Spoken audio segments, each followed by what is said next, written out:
ce long déplacement. Ils sont là depuis Kigali. Il a tenu à être au Mali pour sa première sortie. Vous savez, le Premier ministre, depuis mars, moi je lui ai envoyé une lettre de félicitations, mais il n'était pas sorti du Sénégal. Je crois que pour sa première sortie, il a demandé la permission du président de faire une escale à Bamako. Et donc, lorsque nous avions parlé, les Maliens avaient même prévu qu'il passe la nuit ici. Alors j'ai dit à mon protocole, attention, moi je connais les agendas des premiers ministres. Comme il a un avion de commandement, il vaut mieux qu'il rentre la nuit, qu'il dorme chez lui, et demain à 8h ou 10h, il va commencer ses audiences. Sinon, s'il dort ici, non seulement il ne va pas dormir, mais tout le monde va être sur pied depuis 6h.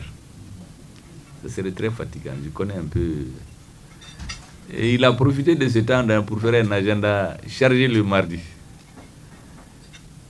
C'est pour vous dire que le travail du Premier ministre est extrêmement difficile, surtout dans des pays avec des gros défis. La similitude entre ce qui se passe au Sénégal et au Mali, je l'ai développé à certains moments. Il y a des personnes qui n'ont pas bien compris. J'ai expliqué que chaque peuple a son génie. Au Mali, les Maliens se sont organisés pour dire qu'ils n'en peuvent plus. Ils ne peuvent plus continuer. Nos soldats mouraient par milliers. Le terrorisme qui était confiné au nord du Mali, au bout de 7 ans, il a pris 80% du territoire. Il n'était pas au Bénin, au Burkina Faso, disons. Il n'était pas au Niger en 2013, lorsque l'opération Serval est intervenue. En 2020, 80% du territoire malien était occupé par les terroristes. Le Burkina, occupé par les terroristes. Le Niger, occupé par les terroristes. Des incursions depuis 2019 au nord du Togo, au nord du Bénin, avec même des attaques sporadiques depuis 2017-2018 en Côte d'Ivoire à Grand Bassam. Donc une lecture historique nous indiquait très clairement que l'argument qui consistait à dire que les forces internationales sont là pour lutter contre le terrorisme était devenu un argument spécieux pour nous, un mensonge à nous. On ne peut pas combattre une maladie qui vous a pris l'oreille. Les médecins vous prescrivent un médicament et vous faites la posologie pour un temps donné, et au bout d'un certain temps, vous vous rendez compte que la maladie a gangréné tout le corps et parti attaquer d'autres citoyens. Donc soit vous vous asseyez pour attendre la mort, ou vous levez, vous changez de médicament, vous changez de posologie, vous changez d'ordonnance, vous changez d'analyse et vous changez de médecin pour essayer autre chose. C'est ce que les Maliens ont fait. Les Maliens ont dit qu'on ne peut pas continuer à regarder notre pays en train de se déliter, à regarder le terrorisme en train de s'étendre sur les autres pays africains, avec à la clé une future désintégration de l'Afrique de l'Ouest. Il nous faut prendre le taureau par les cornes. Il faut reprendre notre destin en main. C'est ce que les Maliens ont fait. Ils se sont mobilisés, ils ont parlé, ils ont manifesté. Et au bout d'un certain temps, comme pour délivrer le peuple malien, certains membres des forces armées et de sécurité du Mali sont venus au secours pour arrêter la dérive. C'est ça l'origine de la transition malienne. Les militaires ne se sont pas levés pour quitter les casernes, pour venir prendre le pouvoir. Ils sont venus délivrer le peuple. Et au bout d'un certain temps, l'analyse étant approfondie, nous sommes arrivés à la conclusion qu'aussi longtemps que les Maliens ne prennent pas leur sort en main, le terrorisme va continuer à gangréner notre pays. Parce que nous avons compris très clairement qu'il y a des forces qui ont intérêt à la perpétuation, la propagation du terrorisme. Pour maintenir nos pays dans un certain état d'évanescence de maladies sur 20-30 ans, en attendant d'avoir une génération qu'on peut vite manipuler, désintégrer les États africains pour faire des petites principautés ethniques qui vont être dans la guerre les uns contre les autres. On a connu ça à une période donnée de notre histoire. Et donc nous avons pris la décision de dire à toutes les forces internationales de quitter chez nous. Parce qu'on était arrivé à un moment, je vous dis, les soldats mouraient par milliers. Des villages entiers étaient détruits. Des récoltes détruites. Personne n'était plus en sécurité dans notre pays. À part la capitale où il y avait des cérémonies, on voyage, il n'y avait rien. Et le démantèlement du Mali était pratiquement très clair pour celui qui a un sens de l'histoire. C'est comme ça que les choses sont venues. Et quand les Maliens ont changé les choses, ils ont demandé un certain nombre de préoccupations qui doivent être prises en charge immédiatement. Premièrement, l'insécurité. Il faut combattre, il faut un retour des minimums de sécurité. La deuxième chose, le président le rappelait d'ailleurs ce soir à mon frère Sonko, les Maliens ont demandé des réformes de notre État. Notre constitution, ça fait plus de 20 ans. Tous les pouvoirs qui ont essayé de réformer ont abandonné en cours de route. On a pu faire ce changement. Les Maliens ont demandé la lutte contre l'impunité et la corruption. Parce que la corruption avait gangréné toute la société. Elle a atteint les forces des armées de sécurité. Imaginez-vous qu'au Mali, nous ne pouvions même pas acheter des lunettes à vision nocturne. Un pays vaste comme le Mali, 1 240 000 km², on n'avait aucun vecteur aérien. Donc il était illusoire de penser qu'on peut combattre le terrorisme. Nous avons donc décidé de façon souveraine de faire partie des forces internationales. MINUSMA, Barkhane, Takuba, G5 Sahel, EUTM, ECAP et que sais-je encore. Il y avait des parties du territoire malien qui étaient interdites à l'armée malienne. Quand elle veut aller, on leur dit non, c'est la zone d'entraînement des forces étrangères, vous n'avez pas le droit. On apprend qu'il y a des terroristes qui ont attaqué les populations, l'armée ne peut même pas aller constater. C'est dans ces conditions qu'il y a eu le changement. Les Maliens ont demandé ensuite que l'accord qu'il y a eu entre les frères maliens du Nord et du Sud, il faut regarder l'accord, surtout que c'était prévu, le relire de façon à préserver un certain nombre de choses. La laïcité de l'État, l'intégrité du territoire, la souveraineté du pays sur l'ensemble du territoire national. Voici les circonstances dans lesquelles les changements sont intervenus au Mali. Au Burkina Faso, c'est un soulèvement militaire à cause de l'instauration du terrorisme. Là-bas, il y a pas de problème démocratique. Un président a été élu, une assemblée a été élue, tout marchait, j'allais dire normalement. Mais c'est l'insécurité. Après la mort brusque de plus de 50 militaires, plus d'autres bien sûr, les militaires se sont révoltés. Au Niger, c'était la même chose. Il y avait un président élu, il y avait une assemblée normale, mais les militaires mouraient par milliers aussi. Aucune perspective. Les populations ne peuvent pas manifester. Vous vous rappelez quand la force Barkhane a quitté le Mali, les Nigériens qui sont sortis manifester, celui qui dirigeait la manifestation, on l'a tué, brûlé dans sa voiture, on n'en parle même pas.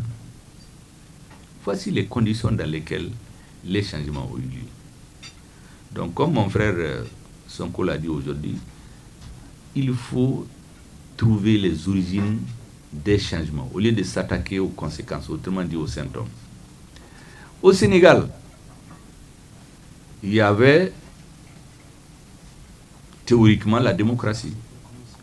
Mais aucune démocratie, je persiste et je signe, aucune démocratie normale ne permet de prendre des opposants, les chefs d'un parti et ses collaborateurs, les mettre en prison. En prison, 1000 militants du parti, tuer plus de 60 personnes, chercher à manipuler la justice, l'institution, la constitution pour préserver le pouvoir. La démocratie n'a pas dit ça. Mais le peuple sénégalais a trouvé son propre génie. A passé par son propre génie. Il a trouvé la solution. Et certains disent, oui, dans tel pays, il y a eu ceci, il y a eu cela. J'ai dit, non, il faut respecter les peuples. Et le Premier ministre qui est à côté de nous aujourd'hui incarne ce génie du Sénégal. Les Sénégalais ont décidé de faire autre chose qu'avant. C'est pourquoi dans le discours que j'ai lu aujourd'hui, je lui ai dit qu'il a fait de la politique, au sens noble du terme. J'ai dit la politique, certains pensent que c'est dribbler, tromper, mentir. Non. La politique, c'est un art. Il a montré qu'il est un vrai artiste. J'ai dit c'est l'art de rendre possible ce qui est nécessaire. Un art de réaliser ce qui est possible et rendre possible ce qui est nécessaire. Ce qui était nécessaire pour les Sénégalais, de notre analyse, on peut se tromper, c'était un changement de paradigme politique. Ça, c'était nécessaire. Il fallait rendre cela possible. Et ça, ce n'est pas des hommes. Et il a eu l'intelligence. C'est ce que j'ai dit, la vision et la maturité stratégique de faire ce qu'on a rarement vu en Afrique. On a tout fait pour les éliminer. Les avocats, moi j'ai ici une note, j'ai déchiffré une conférence de presse de son avocat que j'ai pris pour mes futurs livres d'histoire. J'ai complètement transcrit de tête. Des avocats ont été emprisonnés. Aucun droit ne le dit. Non seulement quand on l'a disqualifié, avec le président de la République du Sénégal, ils se sont concertés, ils ont décidé de rendre possible ce qui est nécessaire pour les Sénégalais. Le changement. Rarement en Afrique on a vu ça. Si c'était dans d'autres pays, on va dire non, on préfère ne pas aller aux élections. Si ce n'est pas le chef, c'est zéro. C'est ce qu'on nous a cultivé comme ça. Mais eux, ils ont eu le sens de l'histoire. Ils ont eu une maturité que j'appelle, c'est des véritables maturités stratégiques. Parce que ça, ce n'est pas des calculs sur papier qui font ça. Il faut avoir un idéal en tête. Maintenant, quand le peuple sénégalais a opéré le changement, qu'est-ce qu'on a vu? La même chose qu'au Mali, vous êtes là. Depuis bientôt 3 ans que le gouvernement de transition est sur pied. Tout a été fait pour opposer les deux têtes de l'exécutif. Au Sénégal, j'ai remarqué, dès l'installation du président Faye, on a commencé, est-ce que le PASTEF a un programme? Et puis, comme au Mali, des nouveaux amis, des critiques. Or, quand les gens gèrent le pays, le temps de la gestion d'un pays n'est pas celui des meetings électoraux. Ça, c'est dans tous les pays du monde. La justice, le temps de justice n'est pas le temps des hommes. Or, il y a des impatiences qui s'expriment. Donc, la stratégie, je vais vous l'expliquer, c'est la même chose. Historiquement, quand on veut détruire un pouvoir, on crée des problèmes au sommet. Donc, faire une division au sommet ou couper le sommet de la base. C'est le grand secret. Donc, il faut tout faire pour les couper de cette base qui les a portés au pouvoir.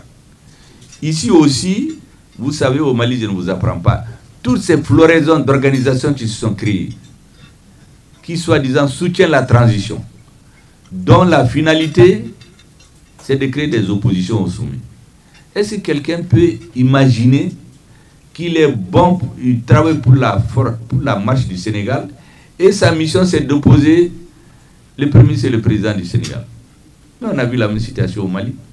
C'est pour cela que je leur ai dit une maxime, j'ai dit ça dans une interview, on dit que l'opposition unie, le pouvoir divise. Et c'est sur ça que les adversaires vont travailler. L'antidote à cela, c'est de se parler régulièrement. Ne prendre aucune grande décision sans se concerter. S'ils font ça, les adversaires vont parler, ils vont s'étouffer. Et de toutes les façons, ils n'ont pas le choix d'ailleurs. Parce que j'ai l'habitude de dire à certains hommes politiques, il y a un proverbe à Mbamana, on dit qu'on ne peut pas traverser un marigot où il y a des caïmans avec le courage d'autrui. On ne peut pas traverser un marigot où il y a des caïmans avec le courage d'autrui. Donc tout ce qui parle autour d'eux, c'est quand tout va bien. S'il y a des problèmes, il y a beaucoup d'amis qui vont disparaître. Donc ils se tiennent la main. Ici au Mali, je l'avais dit, le 4 juin 2021, avant que je ne sois Premier ministre, j'ai dit le chemin qu'on a emprunté, il faut que nos partenaires le sachent, doit nous conduire à regarder vers d'autres horizons. Mais que lorsqu'on aura emprunté ce chemin, nous allons rencontrer beaucoup d'opposition. Des puissants vents contraires, même des cercles de feu. Il nous appartient de nous tenir la main. Tous les Maliens, même ceux qui vont tomber, il faut les tenir les mains pour sortir de cette situation, pour arriver vers de nouveaux rivages. Ce défi-là, tous les gouvernements, tous les patriotes africains ont ça. C'est ce qu'on a au Mali, c'est ce qu'il y a au Sénégal, c'est ce qu'on a au Burkina, c'est ce qu'on a au Niger, c'est ce qu'il y a dans d'autres pays. Et regardez seulement l'appellation de leur parti. Les patriotes sénégalais. Or, la seule chose, moi je suis convaincu, qui permet de tenir loin, c'est d'être patriote. Je suis de gauche, je suis de droite, je suis du centre, tout ça c'est le discours. Mais la patrie, quand on l'aime, c'est ça le principal carburant pour aller de l'avant. Je leur souhaite donc très bonne chance, beaucoup de courage. De la même manière que j'ai dit que toute l'Afrique regarde le Mali. Parce que j'ai écouté, j'ai lu des propos de Sonko du fond de sa prison. Quand le Mali se battait contre tous. Quand on ne cherchait pas à nous comprendre, en ce moment, il n'y avait pas de problème ni au Burkina ni au Niger. On était seuls. Mais les Maliens ont dit à tout le monde que nous ne sommes contre personne. Et Sonko, du fond de sa prison, il a fait des écrits que j'ai lus. Nous, ça nous mettait du baume au cœur. Ça veut dire qu'on ne se battait pas seul. Tous les patriotes africains. Donc aujourd'hui, de la même manière dont tout le monde regarde le Mali, toute l'Afrique, tous les Noirs, beaucoup regardent le Sénégal. Je voudrais donc souhaiter une santé de fer, une cohésion à toute épreuve, de plier mais ne jamais rompre pour leur couple. Parce que l'avenir du Sénégal, l'espoir des Sénégalais, la confiance des Sénégalais en eux-mêmes pour l'avenir dépendra de la cohésion entre eux deux, de la façon dont ils vont gérer le pays. Comme on dit en Bambara, au début, de se faire des concessions, de discuter sur toutes les questions importantes. Parce que sinon, Dieu nous en garde. Je voudrais donc, Monsieur le Premier ministre, vous souhaiter une santé de fer. Souhaitez au président une santé de fer. Vous souhaitez une entente à toute épreuve. Souhaitez au peuple sénégalais beaucoup de succès. Et vous aussi, beaucoup de chance.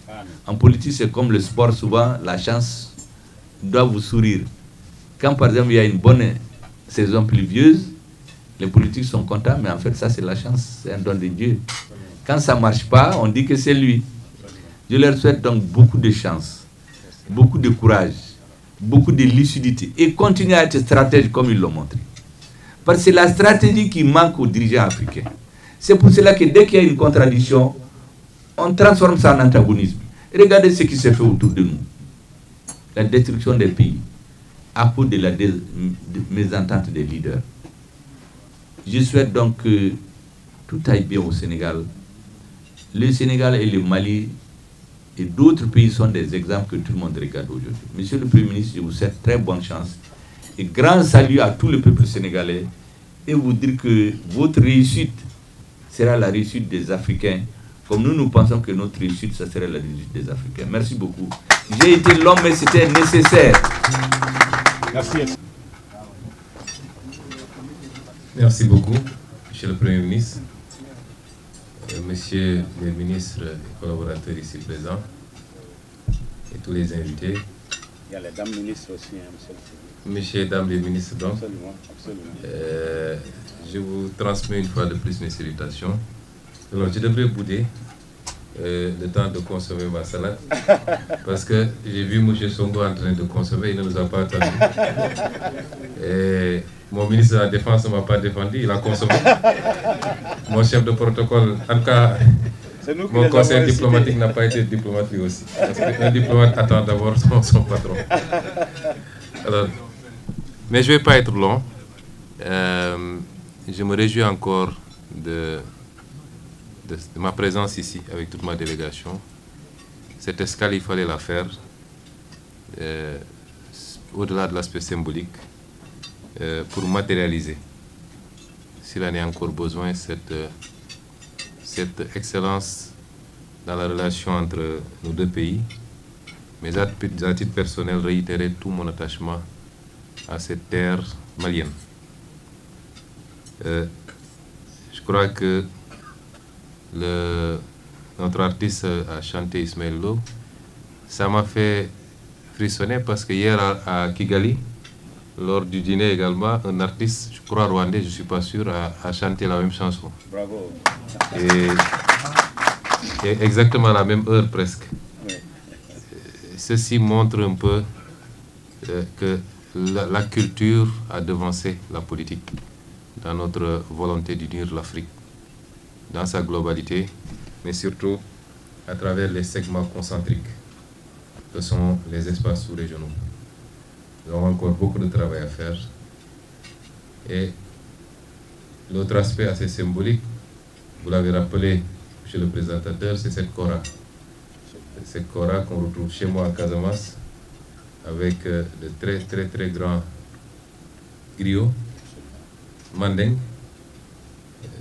qu'on retrouve en Guinée, dans les deux Guinées d'ailleurs, en Gambie, au Mali et un peu en Mauritanie.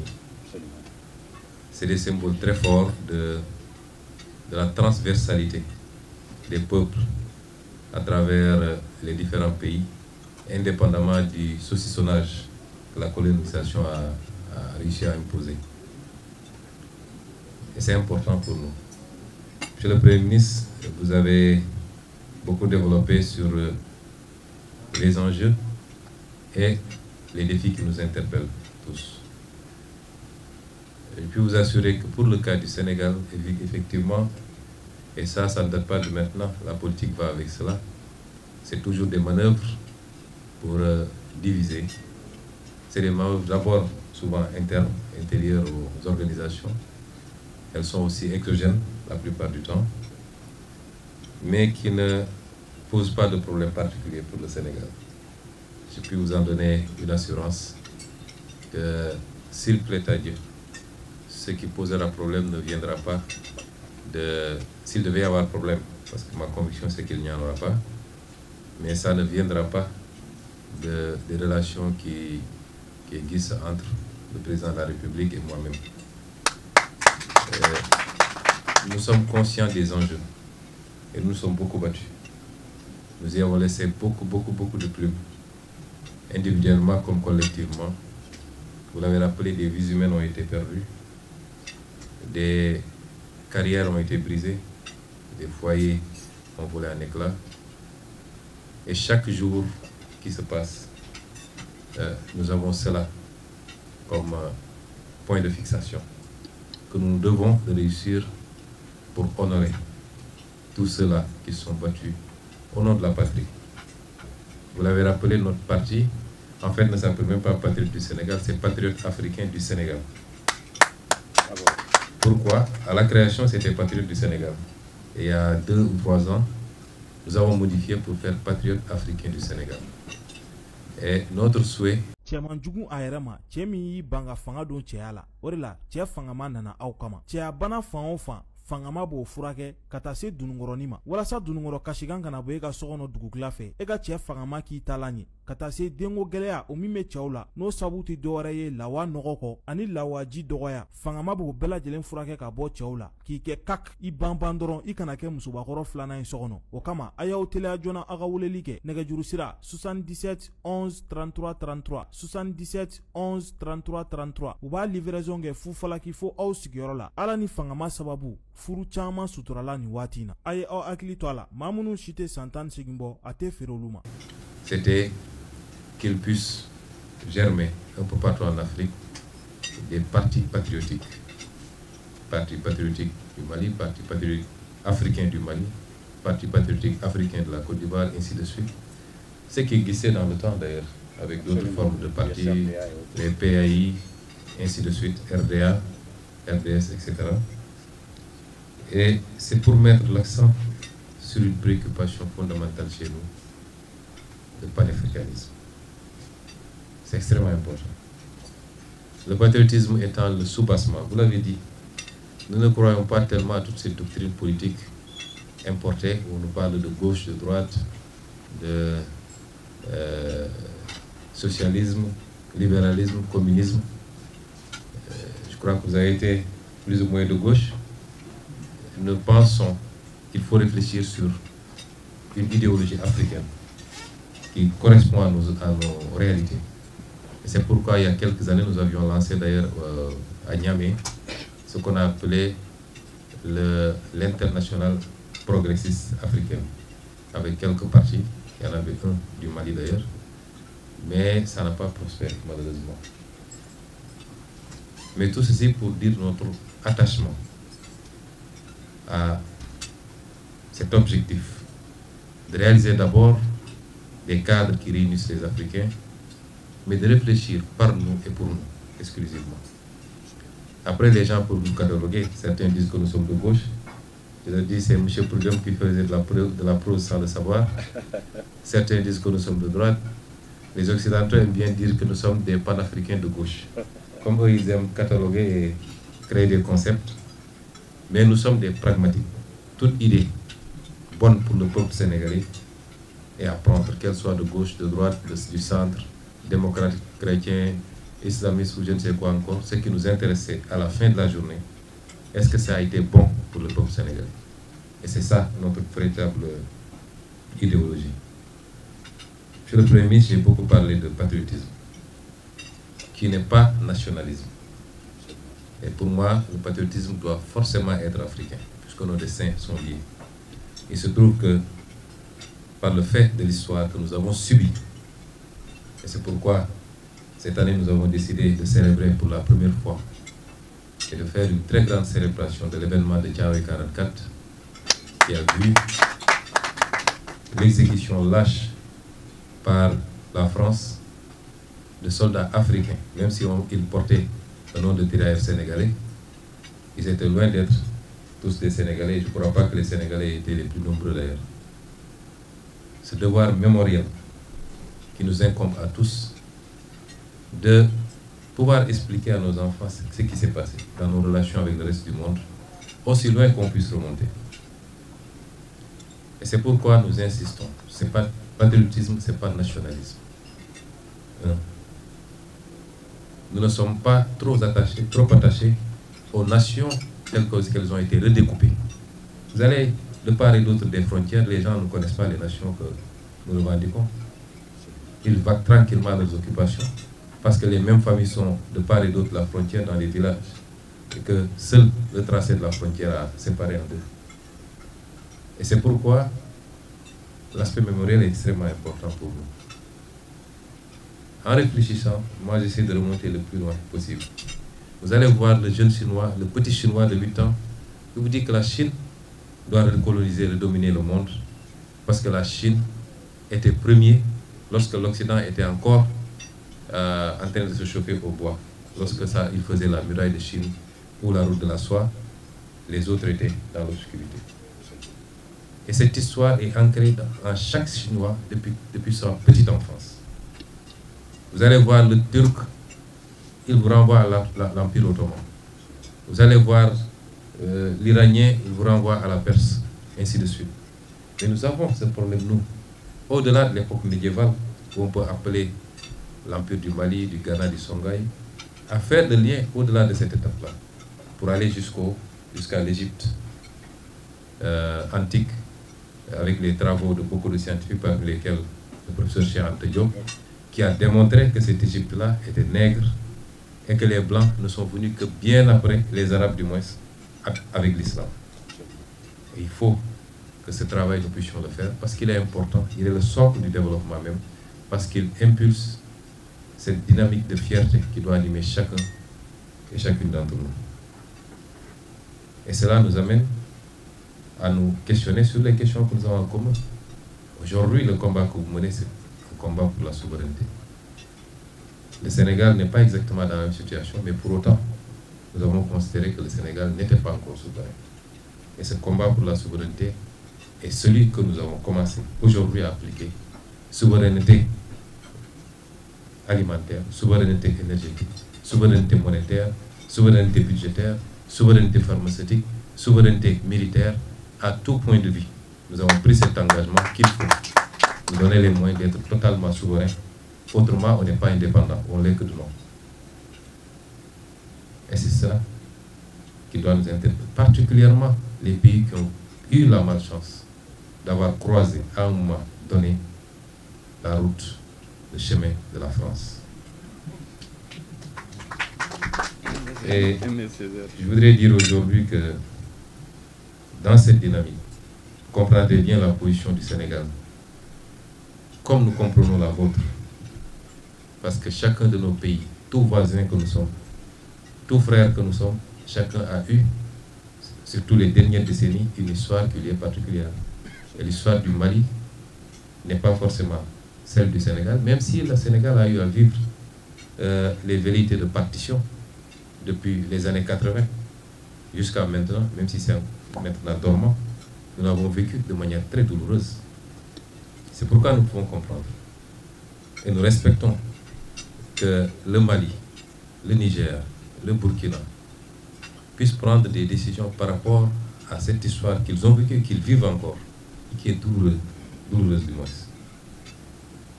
qui a été créée de toutes pièces par ceux qui, depuis longtemps, n'ont jamais voulu du progrès de l'Afrique.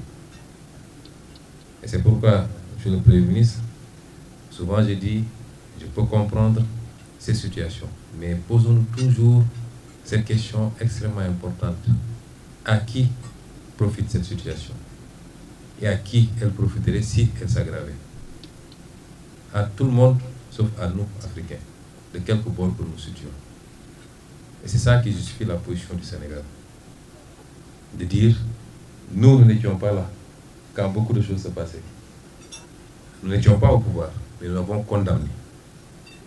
Dans nos discours, dans nos meetings, dans nos écrits, nous avons condamné beaucoup de choses qui ont été faites, non pas par la CEDEAO des peuples, mais par certains dirigeants de la CEDEAO. Et nous continuons à le condamner, avec toute la fermeté qui s'y est. Nous considérons qu'il y a eu des fautes qui ont été commises, et qui ne sont que la continuation d'un ensemble de fautes commises dans le passé, parce que, justement, cet outil que nous avons en commun ne s'est jamais remis en cause, a été beaucoup plus l'outil de quelques chefs d'État préoccupés par des considérations souvent personnelles, amicales, syndicales même, comme disent certains, que par ce qui devait être la vocation de l'outil, avec des réflexions profondes, structurées. Et ces fautes ont été commises. Et nous ont valu la situation que nous vivons. Mais la position du Sénégal, c'est de dire, autant nous condamnons cette démarche, autant nous n'accepterons jamais, maintenant qu'on est au pouvoir, que des décisions de ce genre puissent porter notre sceau. Autant nous avons pensé qu'il fallait se donner encore des chances de sauver ce qui était sauvable.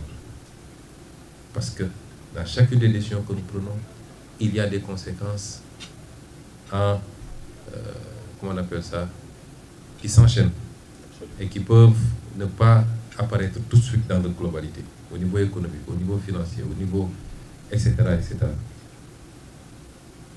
Et nous devons considérer nous. Et c'est ça notre conception du panafricanisme. On a vu des gens nous critiquer, oui, ils ont trahi, etc. Qu'est-ce qu'on aurait trahi? Absolument rien. Nous sommes conformes à nos écrits, à nos prises de position, que, en tant que parti africain, nous devons tout faire pour garder le bloc et l'élargir même si possible. Ce n'est pas un crime de dire, je veux, malgré tous les problèmes qu'on a en famille, je ne veux pas que la famille éclate en 1000 morceaux. Et c'est ça, c'est une démarche panafricaine. Ça ne nous empêche pas de dire la vérité à chaque fois qu'il le faudra et d'apprécier par rapport à ce qui va suivre après et de pouvoir sereinement, librement prendre les décisions par rapport à tous les aspects que nous aurons réussi à réunir, à regrouper pour une analyse objective. Mais en attendant, ce que je demanderai, nous avons tous la responsabilité aussi d'éviter que des situations politiques, institutionnelles, qui ne trouvent leur source que quand un groupe d'hommes, fussent-ils des chefs d'État, sur les centaines de millions de citoyens de la sous-région, ce n'est pas les citoyens qui ont ces problèmes, ce n'est pas les peuples qui ont ces problèmes, que des situations dont les seuls responsables, fussent-ils président de la République, c'est une poignée de présidents, et parmi lesquels on peut soustraire encore une petite poignée, que ces situations-là ne puissent dégénérer et provoquer la haine entre les peuples. Nous avons tous la responsabilité, dans la conduite de nos décisions, de parler à nos peuples et particulièrement à nos jeunesses. Parce que ce que je vois de temps en temps dans les échanges, même sur les réseaux sociaux, c'est pas ça l'Afrique de l'Ouest. Les insultes, les injures de tel peuple contre tel autre peuple, etc. Vous savez, tout a une fin. Il ne faut jamais insulter l'histoire parce qu'on ne sait pas quand est-ce qu'on va se retrouver et est-ce qu'on va se retrouver. Donc nous avons cette obligation. Si les pays de l'AES décident de quitter, ils ont plein droit de le faire parce que c'est des pays souverains. Les accords de la CEDEAO ne lient pas les gens de manière inaliénable. Donc, s'ils décident de le faire, c'est leur plein droit. Et nous, le Sénégal, nous disons, quel que soit le choix opéré par le Mali, ça n'aura aucun impact sur nos relations bilatérales qui transcendent la CEDEAO. Ça, c'est une certitude. Mais faisons tout ça dans le respect de considérations qui ne sont pas politiques.